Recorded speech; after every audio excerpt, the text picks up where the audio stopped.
receptores, con los hospederos y que trata acerca de bioinformática. Y además de mi trabajo en la Universidad de Notre Dame, también dicto pues algunas clases puntuales aquí en ICESI, a médicos de pregrado como ustedes, también a residentes y a fellows de la Fundación Valle del Lili, y también dicto clases de bioinformática en la universidad para las maestrías en biotecnología.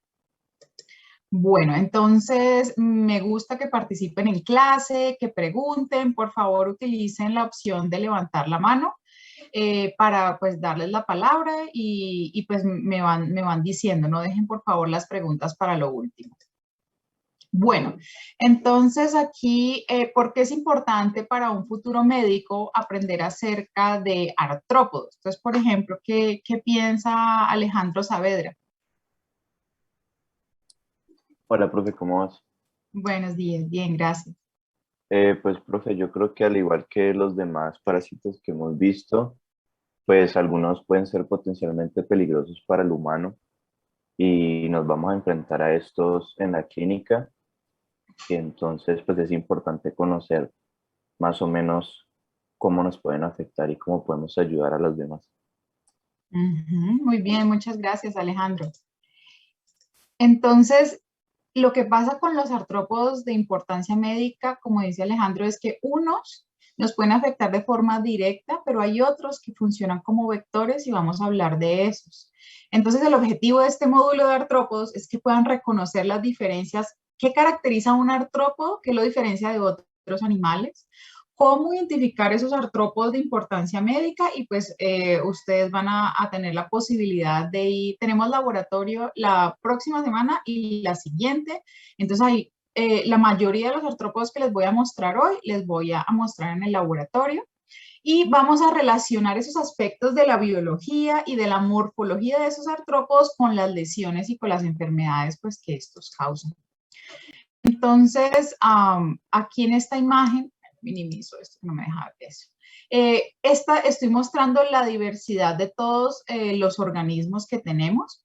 Entonces, miren que todo esto que está en azul, que saqué este pedacito de la tortita aquí, es 1 millón de especies de artrópodos. Y esas son las que tenemos descritas. Se piensa que tenemos muchas más especies, especialmente en el Amazonas y todas estas zonas, y aquí en Colombia, no solamente en el Amazonas, sino en otras áreas de Colombia y del mundo que no han sido exploradas y que no conocemos. Pero teniendo en cuenta las especies que tienen nombre y apellidos y las que están descritas, existe 1 millón de especies y miren, aquí están las plantas, las algas, los hongos, protistos, aquí en verdecito tenemos los virus, aquí tenemos los animales vertebrados, los peces, los anfibios, los reptiles, las aves, los mamíferos, y aquí están todos los demás otros animales. Entonces, para nuestra fortuna, no todos los artrópodos son de importancia médica humana, solo algunos. Pero entonces, cuando yo digo artrópodos, ¿qué los caracteriza? Entonces, son animales con simetría bilateral. Aquí pongo, por ejemplo, una mosca. Nosotros también tenemos simetría bilateral y el otro tipo de simetría, pues, sería la radial. Los artrópodos son invertebrados con exoesqueleto. Entonces aquí exo, entonces tiene un esqueleto externo. Y este esqueleto es una cubierta proteica. Entonces aquí tenemos los artrópodos con su exoesqueleto. Nosotros tenemos un endoesqueleto y hay otro tipo que es el hidrostático, que por ejemplo es el que tiene las lombrices de piedra.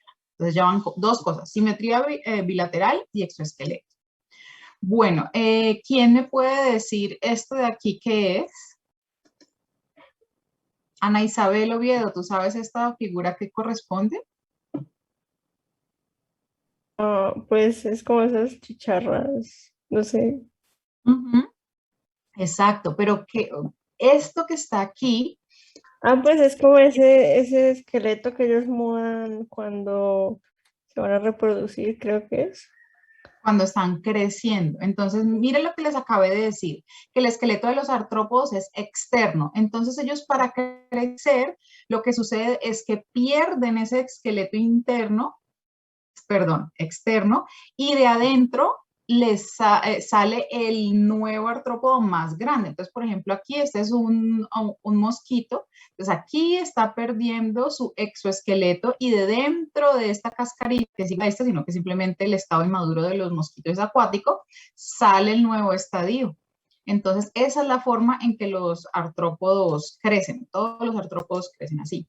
Entonces, ellos crecen a través de metamorfosis y estas cascaritas se llaman exuvias. Y entonces, pues todos estamos de pronto familiarizados con el ciclo pues, de la mariposa desde el colegio, los huevos, las orugas, las pupas, los adultos, pero así sucede con todos los demás artrópodos, incluidos los mosquitos, que van a ser muy importantes para este módulo el día de hoy. También tenemos lo mismo, los huevos, las larvas, las pupas y los adultos. Y si ustedes han visto de pronto en el agüita estancada y ven esas culebritas que se mueven, esos son los estadios inmaduros de los mosquitos. Esta de pronto no la han visto, pero son como unas comitas, porque esas solamente duran como 24 a 48 horas. Y esta es la que aparece en esta foto. A partir de este estadio que parece una comita, que todos estos son acuáticos, este es el último acuático, de ahí es donde sale nuestro mosquito adulto. Bueno, otra generalidad de los artrópodos, entonces de aquí es que viene su nombre, que son estos apéndices articulados, artrópodos. Podos son los apéndices y estos articulados. Por ejemplo, aquí les pongo una pata de un artrópodo. Entonces aquí está el cuerpo, aquí está la coxa, el trocánter, el fémur, la tibia y todos los diferentes tarsos. Y así igual, por ejemplo, con las antenas, con las maxilas, con la probóscis, todo está articulado y por eso se llaman artrópodos. Bueno, ahora sí vamos a ver los de importancia médica. Entonces, los artrópodos los vamos a dividir en 3 grupos, que son los miriápodos, los quelicerados y los hexápodos. Entonces, tenemos estos venenosos, que estos son los que nos pueden inyectar veneno, que son los 100 pies. Mire que solamente tienen un par de patas por cada segmento. En cambio, los 1000 pies no son de importancia médica y mire, por cada segmento tiene 2 pares de patas y este es el que a ver, de pronto, Ana María González. ¿Cuál de estos dos es el que cuando uno lo toca se enrosca? Creo que es el 1000 pies. Correcto. Que yo lo he visto que cuando uno los toca ellos se enroscan para como protegerse.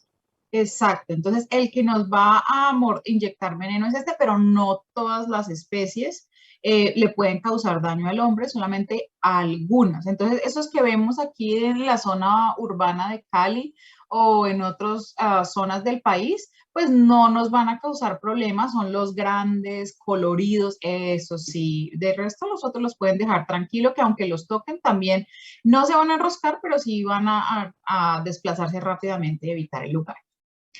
Bueno, el segundo grupo son los quelicerados. Noten cómo esto se escribe con CH, pero lo estoy diciendo quelicerados. Entonces, tenemos también venenosos. Entonces, tenemos las arañas y los escorpiones. Y también dentro de este mismo grupo tenemos ectoparásitos o vectores biológicos, como las garrapatas o los ácaros. Y estos también vamos a verlos en la práctica del laboratorio. Bueno, y por último tenemos los hexápodos y dentro de los hexápodos tenemos los insectos. Entonces miren que normalmente la gente le dice insectos a todo, incluido las arañas. Y como les acabo de mostrar, las arañas no son insectos. Entonces, para que tengan esto muy presente. Entonces, no todos los insectos son artrópodos, pero no me lo vayan a decir al revés. Ya luego van a ver eso en la guía que les estaré enviando el día de hoy. Dentro de los insectos, entonces tenemos vectores biológicos que creo que ustedes ya vieron malaria. No sé si han visto otra enfermedad transmitida por vectores o la única que han visto hasta ahora es malaria.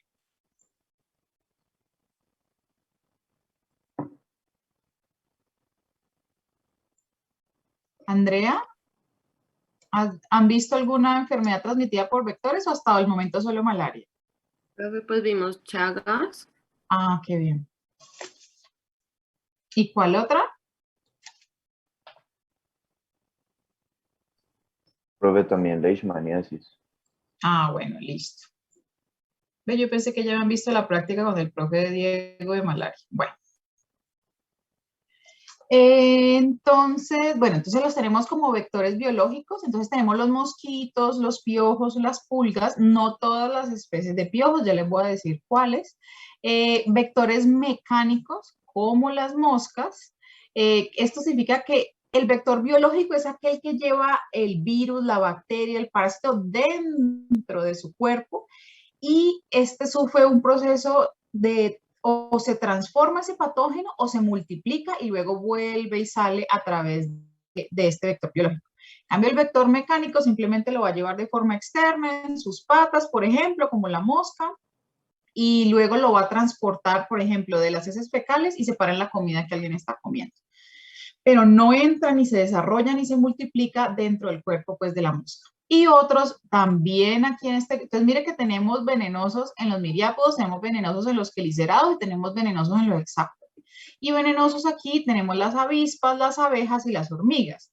Y estos pues lo que tienen es aguijón. Entonces en el extremo del abdomen tenemos aguijón para estos tres grupos. Solo aquí en la imagen, no sé si alcanzan a ver, que ahí está la hormiguita mostrando pues su aguijón.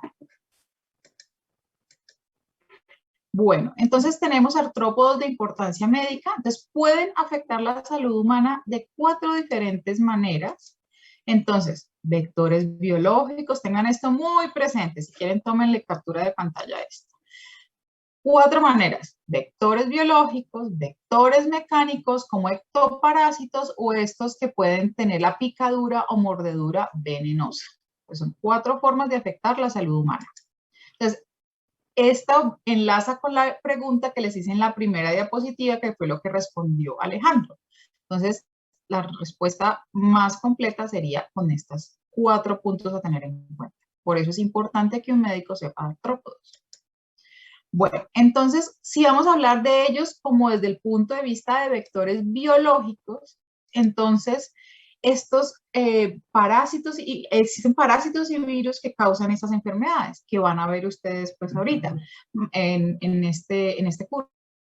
Babesiosis, tripanosomiasis, leishmaniasis, oncocercosis, fiebre amarilla, dengue, chikungunya y zika.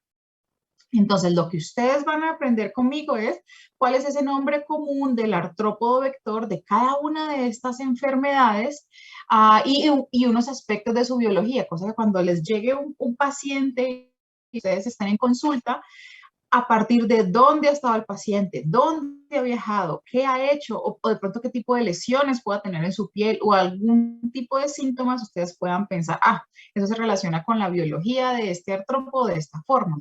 Bueno, entonces vamos con Daniel Terreros. Hola, profe. Buenos días. Entonces, Daniel, dime por favor, ¿cuál es el artrópodo vector de la tripanosomiasis americana, de Chagas? Profe, creo que era un flebotomo o ahí me confundí.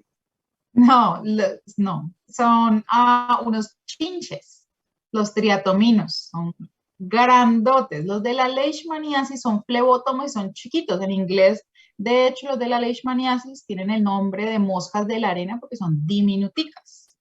Bueno, ¿y cuáles son los vectores de estos virus, de estos 4 que están acá? Pues estos sí, serían zancudos, pero pues no sé qué. Sí, no, está bien, sí. Estamos hablando de nombre común, zancudo, mosquito, está perfecto. ¿Y vector de malaria y babesiosis? La babesiosis creo que era una garrapata. Muy bien. Y la malaria es el mosquito hembra, creo que era. En todos los casos son mosquitos hembra. Los machos no toman sangre. Los únicos que nos pican a nosotros son las hembras. Entonces, en todos los casos van a ser mosquitos hembra. Muy bien. Solamente te falta el último, oncocercosis, ¿cuál es el vector biológico? Esa era la mosca negra. Podemos decirle mosca negra, podemos decirle jejenes. Muy bien. Eso es muy importante, eso también, para que lo tengan súper presente cuando yo les estoy preguntando de pronto en el examen cuál es el nombre común esto es lo que yo quiero que ustedes me digan. Este es el nombre, no, y si les estoy preguntando el nombre científico, bueno, entonces ahí sí, pero si les estoy preguntando el nombre común, este es el tipo de respuestas que yo estaría buscando. Muy bien, muchas gracias. Bueno, entonces, ¿cómo nos encuentran los artrópodos? Pues con sus sentidos, igual que nosotros tenemos sentidos. Entonces aquí les tengo un ejemplo con Aedes aegypti. Entonces, ¿cuál es Aedes aegypti? ¿Alguien sabe ese nombre científico? Por ejemplo, Fanor, ¿tú sabes Aedes aegypti es el vector biológico de qué virus? Profe, es que acabo de entrar, se me había ido el internet. Ay, hombre, bueno, entonces este es el vector del dengue, de la fiebre amarilla urbana, del Zika y del chikungunya. Yo les voy a requerir muy pocos nombres científicos en este módulo, pero uno de los que sí es imperdonable que se aprendan es este. Y miren cómo lo estoy pronunciando. Yo no digo Aedes aegypti. Esto es latín y se pronuncia Aedes aegypti. Entonces, este es el que nos pica como en las tardes, pero pues bueno, como ya tenemos las luces prendidas hasta tan tarde en la noche, pues él está modificando un poco su actividad, pero es por definición es un mosquito diurno. Entonces, este es el ser humano y ¿cómo nos encuentran? Porque tenemos compuestos orgánicos no volátiles en nuestra piel, porque tenemos como un calor que desprendemos, porque tenemos un olor, porque nos pueden encontrar, porque exhalamos CO2 y también lo de pronto en Discovery, Nat Geo, Animal Planet, ¿qué otro animal les recuerda que pueda, entre comillas, ver así? ¿La serpiente? Exacto, pero entonces recuerden que las serpientes, algunas, ¿no? No todas, realmente no ven así por los ojos, sino que tienen como unas cavidades en la cabeza. Es lo mismo con los mosquitos. Ellos no ven así por los ojos, sino que tienen unas cavidades en las antenas que detectan pues el infrarrojo que nosotros emitimos. Entonces los mosquitos a través de olfato, gusto, visión, termorrecepción, higrorecepción, y esto lo están probando. Quizá también ellos tienen mecanorreceptores, pero pareciese que también reconocen nuestra voz. Entonces, con todos estos sentidos es que los mosquitos nos pueden encontrar. Teniendo esto en cuenta, a ver, Isabel Ardila, entonces, ¿cómo funciona entonces un repelente?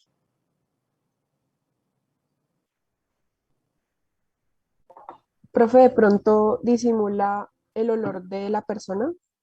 Exacto. Entonces hace que le estamos impidiendo su olfato y también su gusto si se llega pues a pisar sobre nosotros. Muy bien. Entonces dentro de los repelentes tenemos dos grandes grupos. Aquí veo Laura Sofía, levantaste la mano, dime. Sí, profe, era para pedirte el favor. Es que una compañera dice que tiene pues mala conexión y que si puedes grabar la clase, por favor. Bueno, dame aquí. ¿Dónde le doy para grabar? A ver, veo. Record on this computer. Record this meeting to this computer. Recording in progress.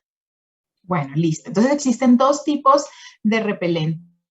Tenemos, entre comillas, los artificiales, aunque pues podríamos decir que esto también es un poquito artificial. Y una de las moléculas aceptadas que es como la más eficaz es esta del DEET. No lo confundan con el DDT, que es un insecticida. Este es el DEET, que es un repelente. Viene en concentraciones que van desde el 10 hasta el 25% y creo que ya el 30% no es aceptado porque sería ya pues tóxico para nosotros. En diferentes marcas, aquí solamente estoy poniendo dos, no es que esté diciendo que compren estas marcas, sino que son dos de las que los traen y porque pues puede llegar a ser tóxico para nosotros, por eso recomiendan que no se hagan más de 3 aplicaciones en el día. El otro grupo de repelentes que tenemos son los naturales, y aquí con un asterisco, ya les voy a decir por qué. Y estos naturales entonces son extractos que han sacado de plantas, entonces puede ser de eucalipto, de citronela, de limoncillo y muchos otros. Por ejemplo, me encontré este que dice con extracto de quinoa. Y para cada uno de estos, entonces hay que leer la etiqueta, entonces hay que ver a qué concentración viene, si se puede para niños pequeños, para mujeres lactantes, para mujeres en embarazo, y cada cuánto se tiene pues que aplicar. Pero dentro de los naturales tenemos una subdivisión. Entonces son estos que tienen etiqueta como este que da toda la indicación, que han pasado por ensayos clínicos, y tenemos los otros que son los que la gente normalmente hace. Entonces, por ejemplo, pueden ir y comprarse un aceite esencial de citronela, por ejemplo, que es uno de los más comunes, y disolver algunas gotas en un aceite. Puede ser aceite tipo Johnson & Johnson, aceite de almendras, lo que la persona quiere. Pero entonces ahí el asunto con eso es que si la persona hace mal esa dilución casera, se va a quemar, porque los aceites esenciales queman. Y hay que saber cuál es la proporción adecuada, dependiendo de la concentración de ese aceite, cuántas gotas utilizo en cuántos ml de aceite. Pero entonces, bueno, y les decía asterisco, ¿por qué? Porque para llamarse natural, la legislación solamente pide que un producto de cuidado de aseo personal solo necesita menos del 1% de sus ingredientes sean naturales para llamarse natural. Y entonces cobran mucho más que uno de estos, simplemente porque dice que es natural. Entonces lean muy bien la etiqueta y fíjense que efectivamente los ingredientes sean naturales. Si comienzan a leer un poco de cosas que ustedes ni entienden qué es, pues entonces obviamente lo es. Bueno, y entonces lo que les decía, por ejemplo, pudiese ser que la persona coge 20 gotas de la esencia esencial y lo revuelve en 120 ml. No tiene que ser 2 aceites, uno solo, sino que le puse un ejemplo. Entonces, eso ¿qué concentración le quedó eso? ¿Cada cuánto tiene que hacerse la reaplicación? ¿Cada 2 horas? Entonces, pues, no estoy diciendo que estos no sean efectivos, sino que estoy diciendo que como esto depende de cómo la persona los prepare, porque es preparación en casa, va a variar mucho. Entonces, pues hay que saberlo hacer, preguntarle al dermatólogo para que pues, si lo van a hacer así, pues se haga bien hecho la dilución y se haga una buena concentración. Bueno, entonces ahora vamos a hablar, ya les hablé como las generalidades de los artrópodos, entonces ahora vamos a hablar de los quelicerados. Y quelicerados eran ¿cuáles? A ver, Juan Esteban Benítez, ¿cuáles son los quelicerados?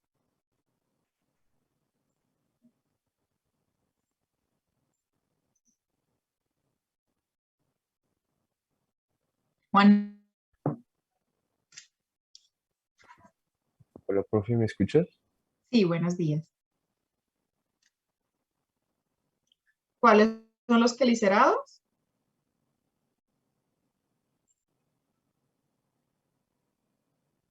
¿Alguien que le ayude a Juan Esteban? ¿Cuáles son los quelicerados? Profe, las arañas, los escorpiones, las garrapatas y los ácaros. Y las arañas. Muy bien, esos son los quelicerados. Y recuerden lo que les dije de la pronunciación, no se dice che, sino quelicerados. Bueno, entonces estos que tengo aquí, a ver, miren que tengo uno microscópico, que es este que está aquí, y tengo uno mucho más grande. Noten esa diferencia ahí. Entonces, Luisa Vega, este que estoy marcando con el mouse, que es el microscópico, ¿qué es? Profe, ¿ese sería un ácaro? De pronto. Un ácaro. Y este que ya puedo ver a simple vista sería... La garrapata. Muy bien. Y esto que estoy viendo aquí es cómo van creciendo. Entonces noten, por ejemplo, que los mosquitos era totalmente diferente la larva de la pupa del adulto.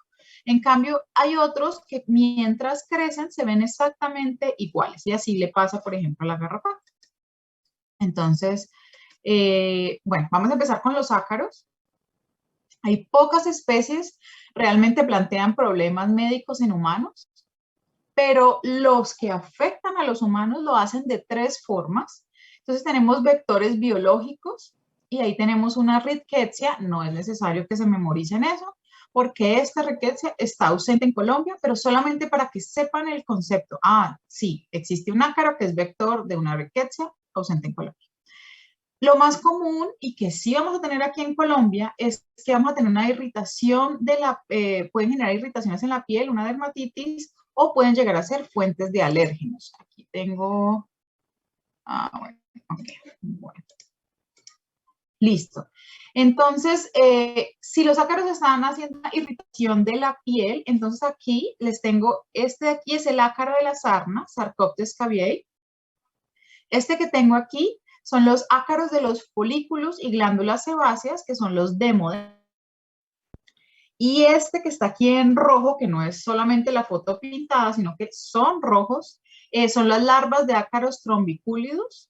No les puse aquí la especie, porque son muchas especies. Entonces yo les decía ahorita que los ácaros son microscópicos, tocarlos por el microscopio, pero estos se alcanzan a ver como pequeños punticos sobre la piel para que los tengan presentes.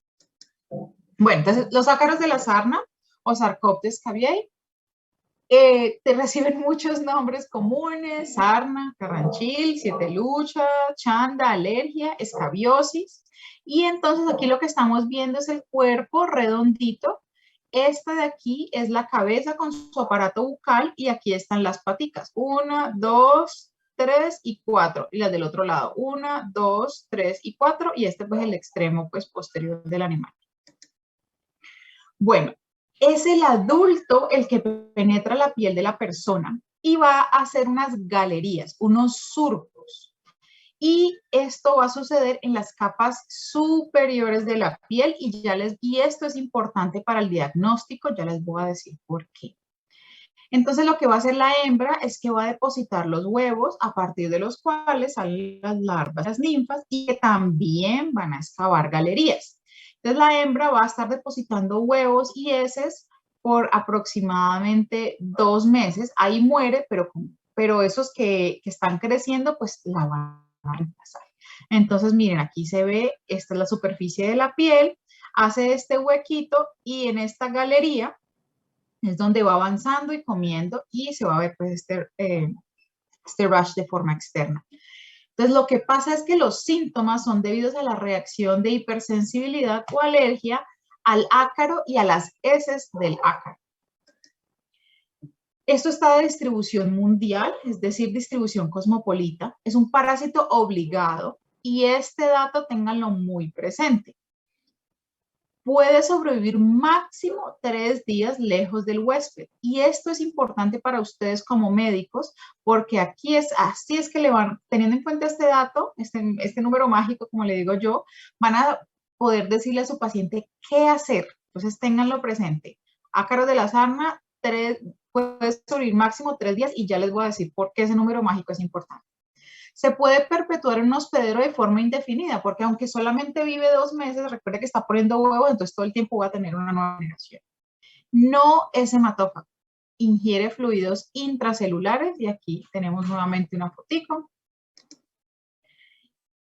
¿Cuáles son las zonas de infestación preferidas? Las que tengo aquí marcadas en naranja en el cuerpo, pero sobre todo el área interdigital y la suela de las muñecas, y por eso esta zona está marcada con naranja más oscuro. Hay un prurito intenso de las áreas afectadas, principalmente en las noches, y la persona al rascarse, pues dormida, se va a diseminar el ácaro a las otras partes del cuerpo, pues como está en la parte superficial de la piel, pues en las uñas es fácil que lo tenga y lo pase a otras partes. Y los primeros síntomas van a aparecer semanas o meses tras la exposición. Y con ese rascado también puede venir una infección bacteriana secundaria. ¿Y cómo se transmite de una persona a persona? Contacto directo con la persona o con los objetos infestados de la persona. ¿Cómo van a diagnosticar ustedes como médicos que una persona tiene ácaros de la sarna? Porque la persona se está rascando mucho y porque ustedes al examen visual van a ver esas galerías sobre la piel. En el libro que ustedes tienen como guía, que algunos de ustedes se hayan pues ya leído el capítulo de artrópodos o después de esta clase se lo lean, entonces dice que el diagnóstico es observar el ácaro con un raspado de piel, pero pues eso no es algo que sea común aquí en Colombia en la clínica, porque entonces tendrían que tener ustedes, imagínense, en una zona, si ni siquiera está en todo, no es algo que tenga normalmente un médico acceso en zona urbana, menos en zonas rurales y apartadas del país. Entonces, contrario a lo que dice su libro, no es común hacer el diagnóstico con raspado de piel. Si se pudiese hacer, lo que se hace es que como están las zonas superficiales de la piel, con la hojita del bisturí se raspa la piel, no tiene por qué salir sangre, no tiene por qué doler porque es un raspado superficial y eso pues se monta en el microscopio para ver. Y entonces ahí lo que vamos a ver sería esto. Entonces este es el ácaro, estos son los huevos y estas serían pues las heces de los ácaros, estas bolitas negras. Entonces, prevención, y no tiene, a veces sí tiene que ver con higiene y a veces no, porque si de pronto entraste en contacto con una persona que ya está infectada. Y es más común debido al hacinamiento en guarderías, ancianatos, campamentos militares, cárceles. Entonces, no estigmatizar que es falta de higiene de la persona. Bueno, entonces, tratamiento. Aquí estoy diciendo que hervir y planchar la ropa y tendidos de cama. Y después de que esta ropa esté seca, lo voy a meter en una bolsa por 4 a 8 días. Entonces, María Daniela García. Hola, profe. Hola. Entonces, ¿por qué tengo este número mágico de 4 a 8 días después de hervir y planchar? Porque ya han pasado los 3 días máximos que puede vivir afuera del hospedador. Exactamente. Entonces, no necesito más. Muy bien. Si la persona le está ya rascando mucho, entonces para ese prurito se le puede dar un antihistamínico. Aquí pues les pongo unos ejemplos y pues también podemos utilizar acaricidas. Entonces pues se le puede dar un medicamento oral o también se le pueden dar medicamentos tópicos. Entonces aquí estoy poniendo la permetrina, este es un insecticida, se le puede dar pues la ivermectina también, lociones azufradas pues para el cuerpo. Bueno, ahora vamos a pasar a los ácaros de los folículos y las glándulas sebáceas. Luisa Fernanda, ¿tienes una pregunta? Sí, profe, respecto a lo de la loción azufrada, o sea, ¿eso sería para como evitar el prurito? No, ese es para matarlos. Igual que este es el prurito, lo evita con el antihistamínico. Pero estos son acaricidas, significa como son insectos, no se puede decir insecticidas, sino acaricidas. Pero entonces, bueno, este también funciona para insectos realmente, la permetrina. Pero este sí es una acaricida para matar ácaros. Ah, listo, profe, gracias. Pero pues igual la dosis de la ivermectina, yo no soy clínico, yo no soy médico, entonces eso sí tendrían que preguntar, eso lo sabría el dermatólogo o un médico, cuál es esa dosis que tienen que dar. Y mire que eso tiene unos porcentajes, mire que aquí dice 0.6 y mire que aquí estamos viendo permetrina al 5% y luego vamos a ver que para otros artrópodos es menor que esto. Ya lo vamos a ver. Bueno. Esos eran los ácaros de la sarna, ahora vamos a ver los ácaros de los folículos y glándulas sebáceas. Entonces, en los folículos pilosos de la cara tenemos el démodes, entonces miren, esta es la piel, aquí estamos viendo entonces el folículo con ahí un cabello saliendo, aquí tenemos la irrigación sanguínea, la glándula sebácea, y aquí larguito, por eso tienen esta forma, esta sí es una foto real, entonces vamos a tener al démodes. En las glándulas sebáceas, entonces ya aquí directamente, mire que este está acá y este está acá. Entonces vamos a tener este, pero este ya va a estar en cabeza y tronco. Entonces uno está en la cara y el otro en cabeza y tronco. Bueno, entonces estos también son de distribución mundial, es decir, cosmopolitas. Están presentes entre el 50 y el 100% de los adultos. Tienen un ciclo de 14 a 20 días. Y entonces antes se decía que son parásitos. pero no, eso ya está siendo reevaluado. Realmente ellos no son parásitos, son comensales. ¿Por qué comensales?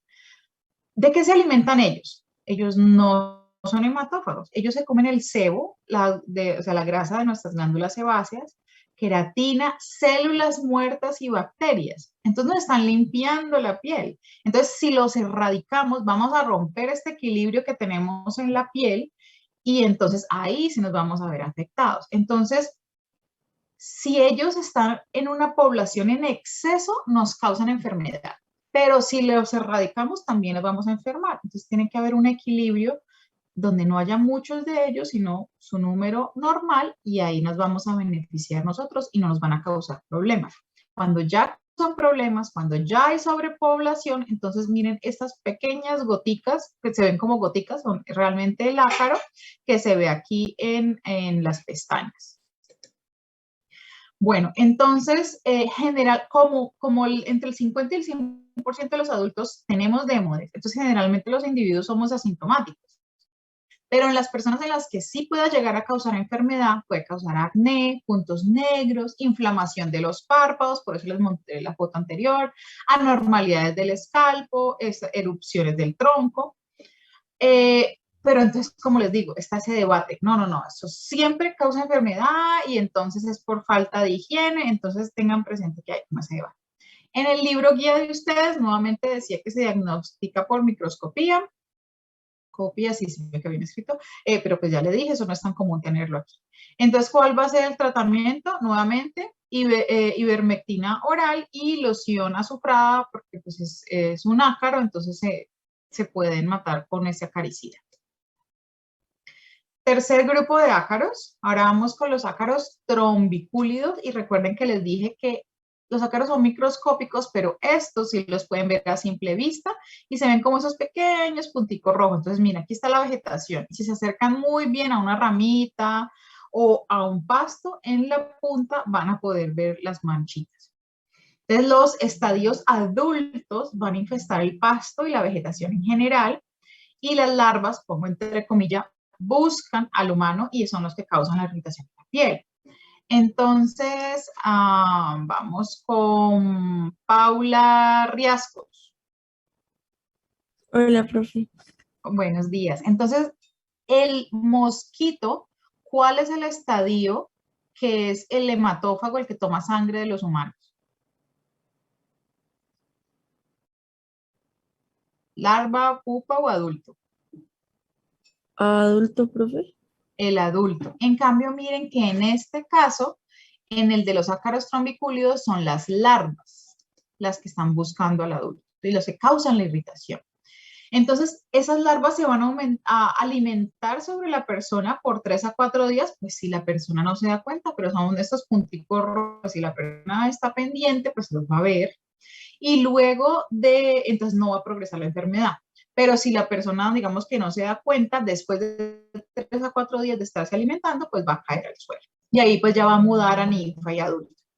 ¿Dónde estaría en contacto una persona? ¿Ustedes escuchan el avión que está pasando por acá? No, No se escucha. Ok, listo. Entonces, ¿dónde estaría en contacto una persona con estos ácaros trombicúlidos si se va a una caminata ecológica, un picnic, que subió a una montaña, qué sé yo? Entonces, ahí hay que empezar a sospechar de trombicúlidos. ¿Cómo se alimentan? Entonces, aquí tenemos la piel, aquí tenemos pues, los pelitos y aquí tenemos el ácaro trombicúlido.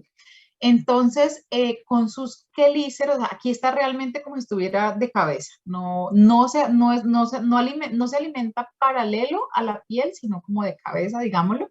Sus piezas bucales con sus quelíceros succiona líquidos tisulares, no es hematófago, y crea esta herida que se llama un estilostoma, que es como un túnel, y lo va generando con la saliva. Y entonces es el prurito y la irritación es a causa de la alergia por la saliva de este. Y no es vector biológico en Colombia, en otros países sí, pero aquí en Colombia no es vector biológico.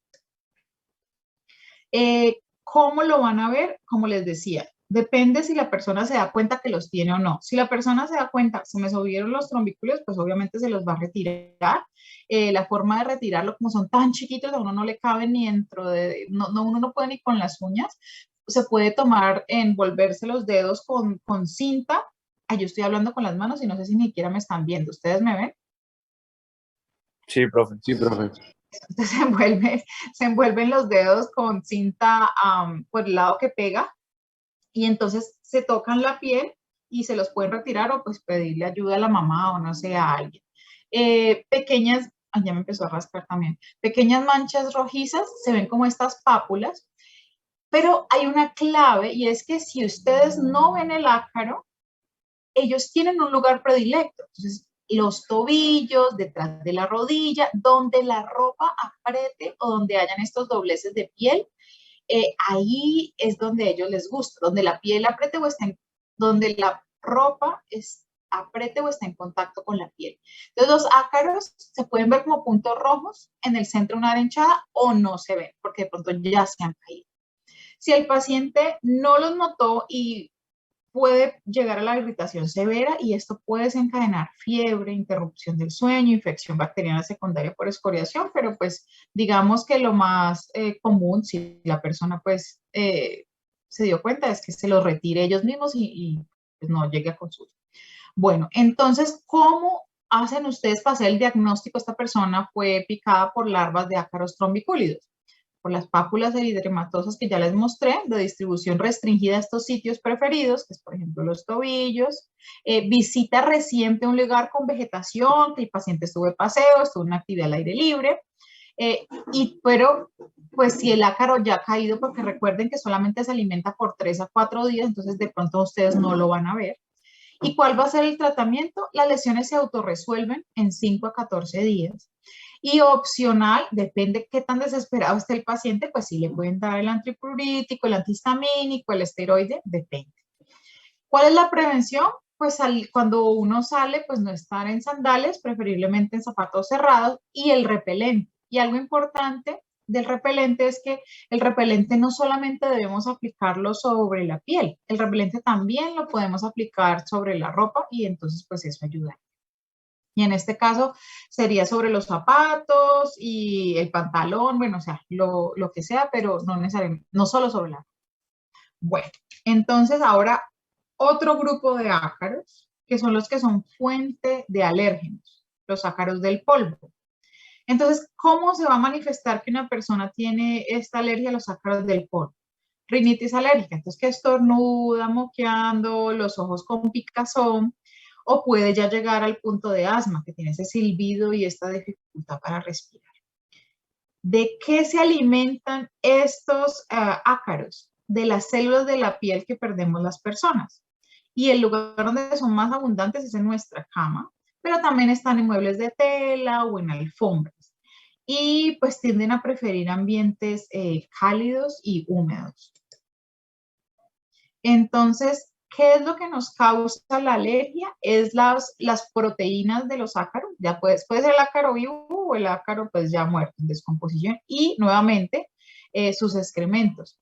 Entonces yo mencioné otro ácaro que también es sus excrementos el que nos causa las alergias. Vladimir, ¿cuál fue ese ácaro que dije que iba dejando las heces y eso nos causaba la rasquiña o la molestia? Profe, no es el ácaro de la sarna. Muy bien. Entonces, ¿cómo vamos a hacer para controlar esa alergia? Pues limpiar el polvo, estos medicamentos para el asma, antialérgicos, pero pues ahí sí toca bastante limpieza.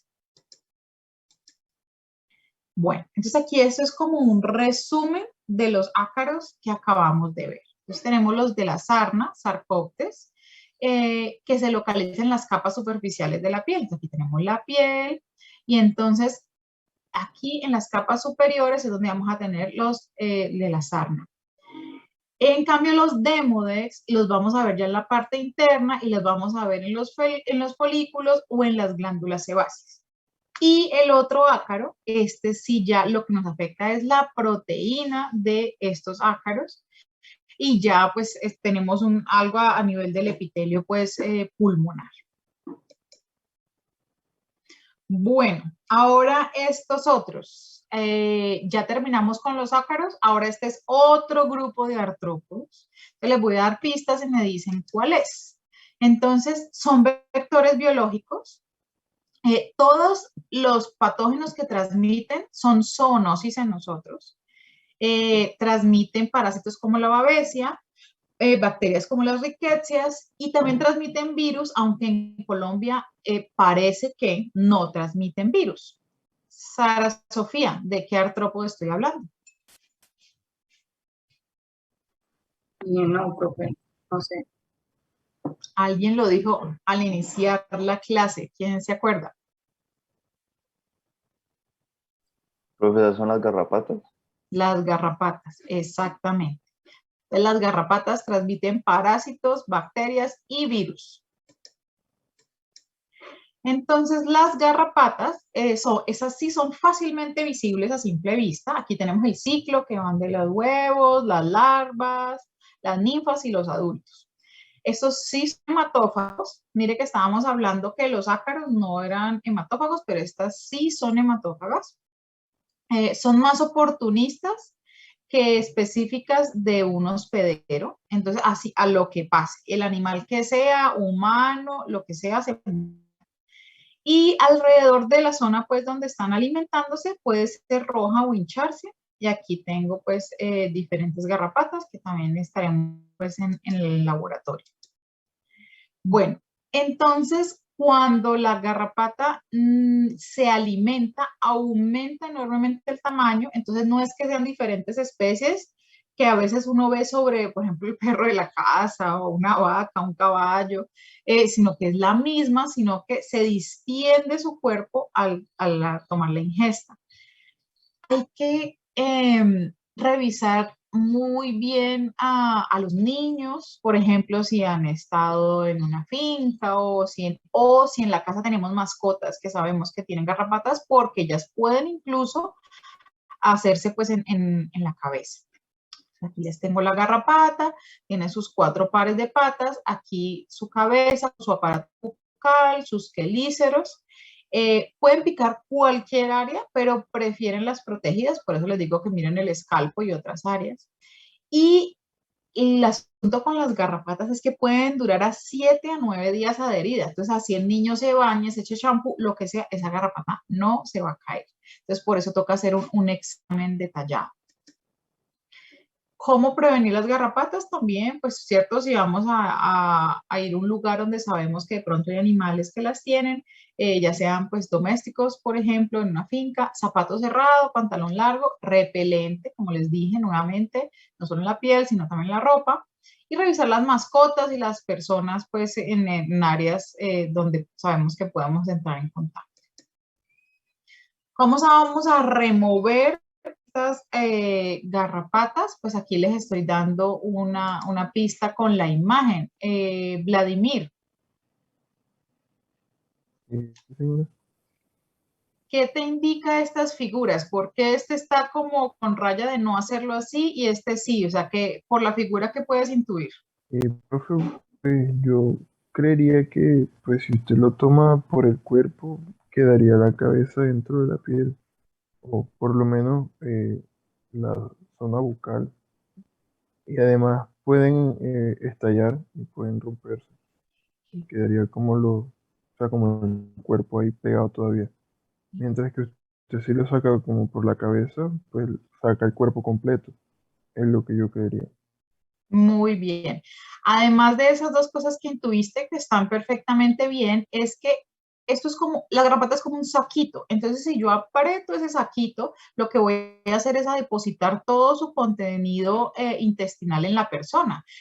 Entonces, si está infectada con algún virus, bacteria, entonces lo que estoy haciendo es inyectándolo en la persona. Entonces, para no aplastarla e inyectar todo su contenido dentro de la persona, entonces tengo que tomarla desde la cabeza. Entonces, el asunto con la garrapata es, ¿por qué dura tantos días pegado que la persona no se da cuenta? Porque la picadura es indolora. ¿Por qué es indolora? Porque en la saliva tiene un anestésico, entonces la persona no se da cuenta. Lo mismo que con los mosquitos. uno se da cuenta que lo están picando o porque los ve o cuando ya se han ido. ¿Por qué? Porque la saliva de los artrópodos tiene anestesia. Entonces, por eso es inicialmente indolora. El prurito viene después, cuando ya se ha caído, cuando ya se ha removido, pues porque ya no tengo el efecto, porque ya no me lo está inyectando en la saliva. Vamos a ver las pápulas eritematosas y estas picaduras pues se van a resolver espontáneamente, pero pues si la persona se ha rascado, entonces ahí sí va a la infección secundaria. Y hay algo que no se ha documentado en Colombia, pero puede suceder, que es parálisis por picadura de garrapatas. Entonces, y va a empezar ascendiendo de los miembros, extremidades inferiores y va subiendo. Y si llega pues a tronco, puede causar la parálisis cardiopulmonar. Pero entonces, si tengo la garrapata y es removida a tiempo, los síntomas van a retroceder solitos, por ejemplo, que esté en el escalpo y que no la hayan notado, la remueven, entonces la parálisis se devuelve, o sea, la persona no tiene consecuencias. Bueno, son las 8, entonces en este momento vamos a tener una pausa de 10 minutos para que descansen un ratico, se paren, estiren, los que no han desayunado. ¿Y alguna pregunta antes de ir a la pausa? Bueno, entonces nos vemos en 10 minuticos. Listo, profe.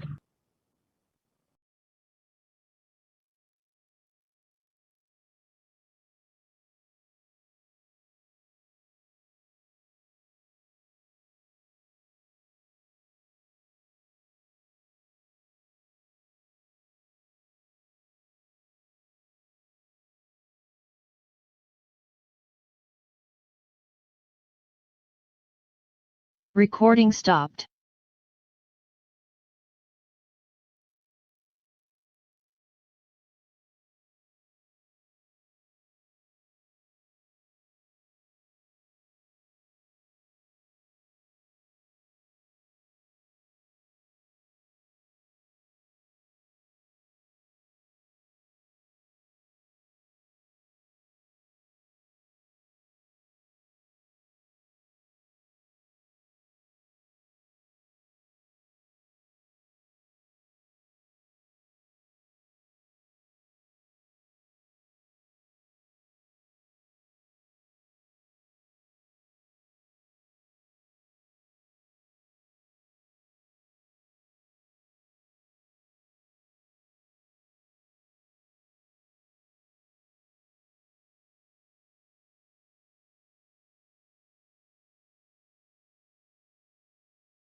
Hola a todos, vamos a empezar nuevamente.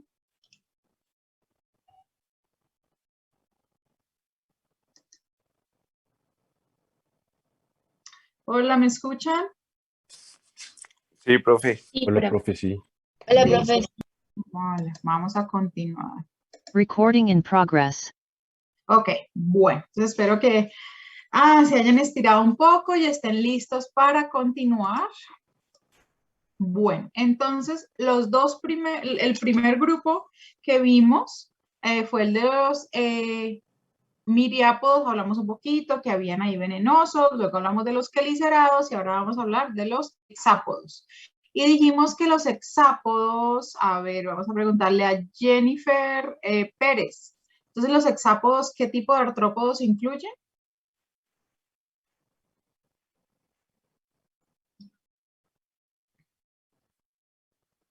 ¿Alguien que le ayude a Jennifer? Hola, profe, ¿puedo ayudarte yo? Sí, dale. Tenemos las moscas, que serían un vector mecánico, los Ujú. mosquitos, los piojos, las pulgas, chinches y las avispas, abejas y hormigas, que son los que tienen aguijón. Exacto. Y entonces dijimos que dentro de los hexápodos están los insectos y de esos son los que vamos a hablar ahora. Bueno, entonces no sé si conocen acerca de esta historia que salió publicada pues en varios medios de comunicación y entonces pues aquí este fue el titular que utilizó Semana Podcast. Una mujer que se perdió en el Amazonas con sus 3 hijos. Duraron perdidos 37 días. Pues la señora de 40 años, los niños de 10, de 2 y de 14 años. Y se perdieron entre el 19 de diciembre y el 24 de enero. Habían ido pues a visitar al papá para pasar Navidad y Año Nuevo. Y miren las fotos de los niños como el estado pues de desnutrición, ellos no tenían zapatos adecuados para caminar y menos por todos esos días, miren cómo le terminaron los pies, miren en los huesitos, y aquí ya la señora ya se había recuperado bastante, entonces, porque mire pues cómo estaba inicialmente. Entonces vamos a prestar mucha atención a este audio que les voy a hacer unas preguntas, entonces por favor tomen nota, me dicen si oyen.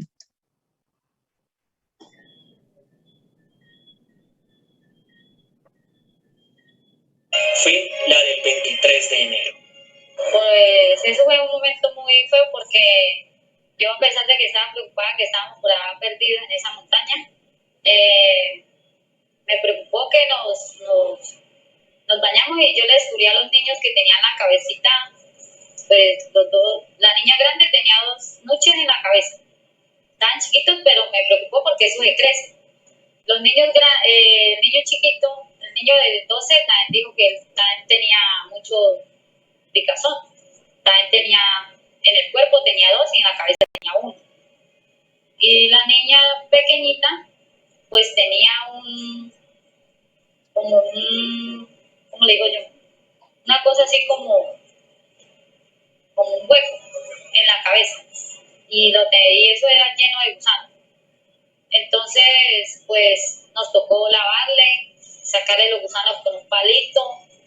Nos daba mucho pesar porque ella lloraba, porque eso le salía sangre, eso le dolía mucho. Y eran muchos gusanos que la niña tenía en la cabecita. Entonces, de ahí pues nos preocupamos mucho con los niños. Empezamos a ya estar más pendiente de la niña. Ya la niña empezó a tener fiebre, a decir que le dolía mucho la cabecita. Ya nos tocaba andar más poquito porque debido a que la niña estaba muy enfermita. Y los niños pues también. Y entonces yo me empezó a dar una pequeña acá y los niños me miraron y dijeron que yo también tenía noches.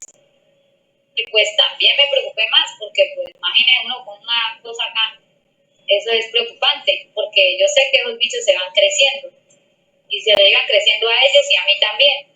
Y a medida que nos iban esos bichos iban creciendo, ya la niña grande ya estaba a punto de volverse loca porque esos bichos ya le picaban mucho y a rato se revolcaba en el piso quería enterrar la cabeza en el piso, pues por la dolencia de esos bichos. Le salía mucha sangre cada que esos bichos le picaban.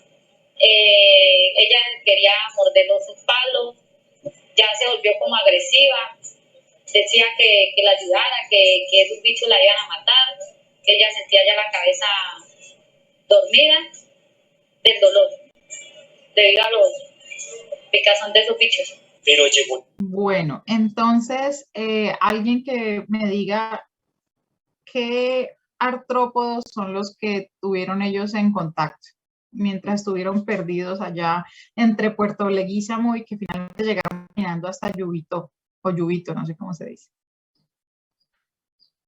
Profe, pues los nuches son las larvas de la mosca, si no estoy mal. ¿Correcto? Después tuvieron contacto con mosca, pero pues no sé exactamente cuál. Sí, no, está muy bien. Entonces, pues, si uno se lee todo el artículo o escucha todo el relato, pues ellos también hablan de zancudos, de garrapatas, y aquí en el audio mencionan dos cosas. Que tenía un hueco con gusanos, normalmente la gente llama eso la gusanera, y que además tenía nuches. Entonces, estos dos, ambos, son larvas de mosca. Y pues miren, aquí está el mapa, todo lo que caminaron, Dios mío, terrible. Entonces dice, durante 5 días, pues hablando de la niña, recuerdan que decía que había una niña que era la que estaba más afectante, dice, durante 5 días quiso suicidarse, arrojarse al río, porque el dolor la desesperaba. Los nuches se escarban en la cabeza y se entierran, y entre más tiempo, más crecen y lastiman con unos pelos que los rodean. En el laboratorio les voy a mostrar el nuche y vamos a ver estos pelos que son los que le estaban causando, lastimando pues a la niña. Después del rescate, entonces los muchachos nos ayudaron, los que los rescataron. Yo les mostré los nuches y ellos con el calor de los cigarrillos trataron de sacarlos, pero no pudieron. Ya les voy a indicar por qué hicieron esto y cuando ustedes estén en consulta, si ven a alguien con un nuche, cómo retirarlo adecuadamente. Entonces tengan presente esto, calor de cigarrillo. Esos bichos estaban tan grandes que ni los señores que nos rescataron pudieron matarlos. Tuvieron que echarles un veneno y eso inmediatamente los mató. Vamos a ver qué pasa cuando se mata el nuche dentro de la persona, a diferencia de sacarlo vivo para que no quede ahí pues en la lesión. Entonces tengan muy presente eso. Los pelos del nuche, humo de cigarrillo y veneno. Bueno. Entonces, cuando llegaron a la evaluación médica en el hospital de Puerto Leguízamo, en Putumayo, entonces, pues evidentemente estaban en estado de desnutrición, hipotrofia muscular generalizada, y ellos trataban de comer, pero hubo un momento en que los micos los seguían, porque ellos comían lo que comían los micos, pensando que, bueno, si se lo comen los micos no es tóxico. Si uno se come lo que se come un pájaro, uno puede ser venenoso, tóxico para nosotros, así que es más seguro comerse lo que se come un mico. Pero los micos empezaron a ver que ellos estaban como cerca a ellos y empezaron a lanzarles heces y bueno, eso fue una cosa tremenda. Hipotrofia muscular generalizada, deshidratación, infección por hongos, miasis cutánea grave. Miasis es la enfermedad, como denominamos la enfermedad de la infestación por larvas de moscas. Bueno, entonces aquí ya lo dijo el compañero, son moscas, muchas especies, no les voy a decir pues que se aprendan eso. Entonces, una miasis se define como una enfermedad causada por larvas de mosca. Entonces, miren, nuevamente estamos hablando del estadio de larvas. ¿Quién me recuerda para cuál de los ácaros también hablamos del estadio de larvas?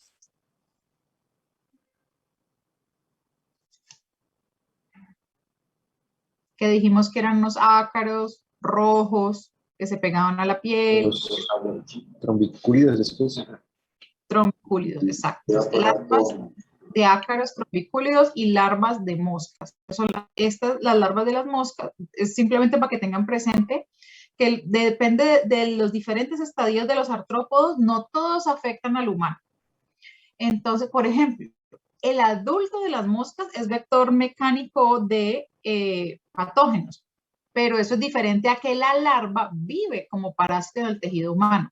Entonces tengan esto muy presente cuando estén leyendo una pregunta, por ejemplo, en un examen, que ustedes, eso puede ser una palabrita con la cual ustedes se dan cuenta, esta es la respuesta correcta o incorrecta, si estoy hablando de la larva o estoy hablando del adulto. Bueno, entonces, ¿cómo se va a ver? Si es una gusanera, entonces una miasis sobre el tejido muerto, y entonces el paciente con una herida, entonces ahí va a estar colonización de estas moscas. También tenemos miasis sobre el tejido vivo y entonces ahí ya está el nuche. Entonces no tiene una lesión la persona. Simplemente pues, y ya vamos a ver el ciclo, cómo es que llegan ahí. Entonces, ¿alguno de ustedes conoce una aplicación médica la cual involucre larvas de mosca? Profe, pues creo que en algunos pacientes, como, no sé si era con necrosis, que les ponían esas larvas, pues obviamente en entorno esterilizado, para tratar esa piel como superficial, que ellas como que dejan limpia la herida. Eso, pues no sé si en Colombia se hace, a mí como que me contaron que sí, pero es lo que tengo entendido. Sí, muy bien, Ana Isabel. Entonces, son larvas de moscas que se han criado específicamente en el laboratorio, como tú lo dices, limpia. Y la ventaja de esto es que solamente se van a comer el tejido muerto. Si ustedes como médicos intentan limpiar la herida con un instrumento, van a retirar tejido vivo, van a hacer más traumatismo. La ventaja de esto es, como les digo, solamente se va a comer el tejido muerto y además en la saliva de esta larva de mosca hay antibióticos, entonces antibacterial, hay antifúngico, o sea, todo esto ha resultado ser muy bueno. Lastimosamente, como dice su compañera, no es tan generalizado, sí se hace, pero debería hacerse mucho más porque es muy efectivo realmente. Bueno, entonces vamos a ver este video. Tomen nota, por favor, que les voy a hacer preguntas. 8-year-old Andrew Rendoni has just felt something crawling around inside his head. His parents, Ray and Jennifer, rush him to Children's Hospital Los Angeles, where he is seen by emergency room attending physician, Dr. Calvin Lowe. Andrew is very smart, very articulate. He just kept saying that there's something in my head, I can feel it. The lesion that I saw was a little raised hole with this yellow, whitish, hard, dense core of pus that was sticking out of it. I thought it might be just a little core of pus that we just need to extract. As I inserted the forceps, it was pretty tough, so I was pulling and I was pulling, and so it was like reeling in a fish. After struggling for several minutes, Dr. Lowe gives one final pull. Then I remember the mother just screamed, "Oh my God!" And I'm just looking at this horrific thing. I was just like, "Oh my gosh, what is this thing?" Everyone was shocked. They never seen anything like that, as I haven't seen anything like that either. Andrew was infested with a botfly larva. Botflies are a family of winged insects known for gestating their larvae in the bodies of mammals. Inside Andrew's head, a botfly larva is feeding on his flesh. As it does so, it's triggering an infection, alerting his body's immune system and explaining his badly swollen lymph nodes. I had never heard of botfly. It was not on the radar. Botflies are ingenious because they have a clever way of using a mosquito to drop their eggs onto an unwitting host. The eggs land on the skin, hatch, and then burrow through the bite wound or through a hair follicle. There, they grow by feeding on blood and tissue. Undetected, the larvae can survive for up to 10 weeks. And in that time, they'll grow to almost an inch in size. You could just see he was holding with the forceps, and I just screamed because something was inside my son's head, alive. It was not quite half an inch long, and it had a whole bulbous portion with meat hooks in it underneath. A bug lived in my head for 4 weeks. I do not know what to do. Bueno, el video bastante amarillista, pero pues necesitan porque es pues Animal Planet, es televisión, entonces pues ellos necesitan cosas que cautiven a la audiencia. Pero bueno, pasando a lo amarillista, es bastante educativo me parece a mí. Ana Isabel, tienes la mano levantada, dime qué pregunta tienes. Sí, es como una pregunta técnica. Pues es que yo tengo entendido que cuando salen esos nuches, uno los tapa como con crema, con un ungüento para que ellos no respiren y eso hace como que salgan a la superficie y intenten salir, entonces uno los agarra más fácil. O sea, no sé si es con estos, pero creo que así se saca más fácil. No sé si... ¿Y qué hizo el médico del video? Él lo habló de una... Y pues tengo entendido que eso no es muy bueno porque se pueden romper dentro de la persona, porque tienen esos piecitos que se adhieren a la piel. No son pies, son espinas y las vamos a ver en el laboratorio. Entonces, si tienes toda la razón, el médico, él mismo lo dice que él no tenía ni idea de eso, entonces pues lo hizo mal. Hay que hacer como dice la compañera, sofocarlos por asfixia. Entonces, pero entonces ahí vamos a ir por partes. Entonces está esta lesión, está este hueco que el médico dice que tenía algo de pus. Entonces, vamos a ver a Andrea Angulo. Dime, profe. Entonces, explícanos así brevemente lo que dijo ahí. Ahí entrevistaron a un biólogo y él decía cómo es el ciclo, o sea, cómo es que llega esa larva a la piel de la persona. Él dijo que pues como tal la larva era muy inteligente porque cuando el mosquito picaba, él se transportaba como en el mosquito, no entendí bien, y ella penetraba la piel, entraba por medio de un folículo piloso y ella empezaba a alimentarse de la sangre y del tejido de la persona. Pero entonces, o sea, ¿cuál es la relación entre la mosca y el zancudo? ¿No? A ver, explícanos.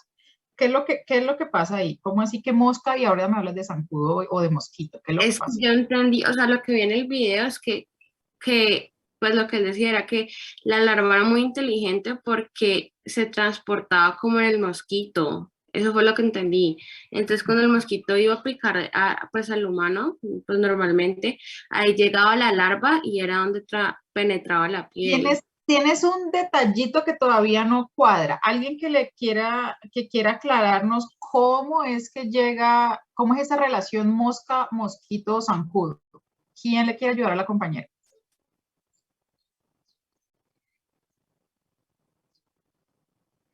Profe, pues yo lo que entendí es que la mosca pone sus huevos en el zancudo, pues es un vector mecánico, no es uno biológico. Y ya cuando el zancudo pues va a entrar a tomar la sangre de nosotros, ahí es cuando los huevos pues caen en la piel y eclosionan y pues ya la larva entra en la piel poco a poco.